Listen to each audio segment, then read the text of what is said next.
It's Open Line Friday, your guiding light, Rush Limbaugh. Excellent role model for the youth of America. And we go to Atlanta. Speaking of the youth of America, we have a 12-year-old on the phone. This is Patrick, and it is a distinct pleasure to have you here, Patrick. How are you today?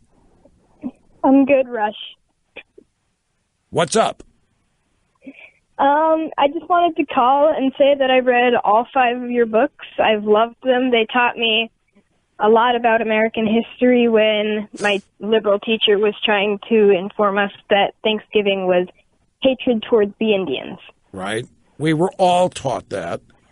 I was. My parents were. It's. You know, you're absolutely right. You encountered the actual true story through these books. Did you confront your teacher with the fact that you thought it was a different version, that she was wrong about it? I did. We battled on a lot based on politics. We battled about global warming and all sorts of things. She's Finnish. Wait a minute. What grade are you in, Patrick? What grade are you in? I'm in 8th right now. And you battled with your teacher? Correct. Yeah, and you battled with her about global warming, climate change, and Thanksgiving and so forth. How does it go? How does it end up? Does she respect you? Eventually, I don't know. One day she just stopped. I found some NASA posts. My friends and I had always been. We always made PowerPoints for fun, and one day we decided to make a PowerPoint on global warming and to see if it was, or to try and prove to ourselves and to her whether or not it was real. And we stumbled upon some NASA post that said that from 2012 to 2013, the polar ice caps had expanded 533,000 square miles. That's true. They grew. They expanded. The ice expanded. You know, you're in a unique situation here because you ended up knowing more than your teacher knew about this. Yeah, it was kind of funny because on a lot of issues that she would just briefly bring up, and you would just ask her for proof or where did she get this from, and she would just completely change the subject and ignore your question. Because she couldn't prove it.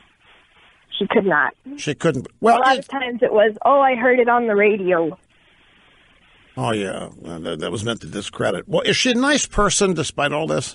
She is. She's a good teacher. She's taught me a lot.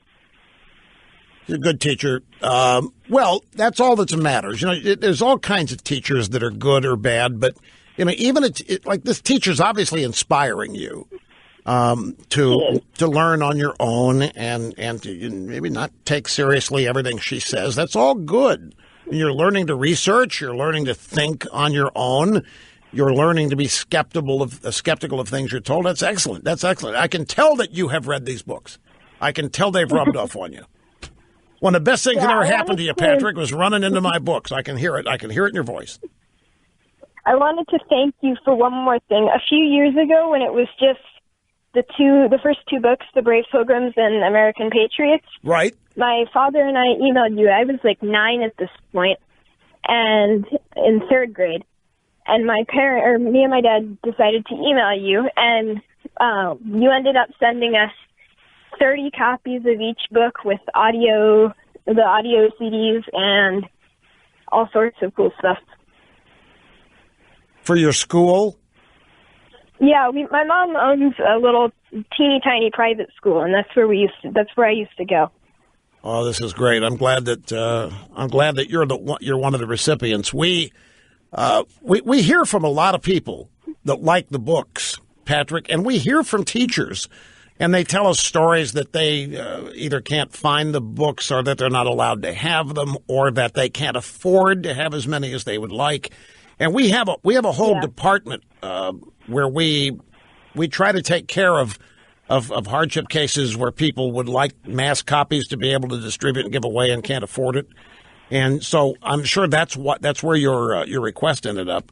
And I'm glad we were able to do that for you. But you're really great to call and thank me for this. I can't tell you how much that means. Yeah, I've always wanted to call every time I'm in the car with my dad, we throw on the podcast. I've been a Rush baby since day one, but we didn't quite have the money for the books, so yeah, it really helped out. Well, this is why we feel fortunate to be able to help, because people. See, Patrick, people like you have a chance to read these and learn from them. That's its own reward. And it makes the outreach worth it. It could not make us happier that the books have the impact on you that they do, that you like them and that you talk about them, and that they have great value. I don't know how to thank you. I appreciate it very much. No problem. Have a great weekend. Do you have a favorite NFL team, Patrick? I do. Me and my dad both support the Denver Broncos. Support the Denver Broncos. Oh, it's a tough season.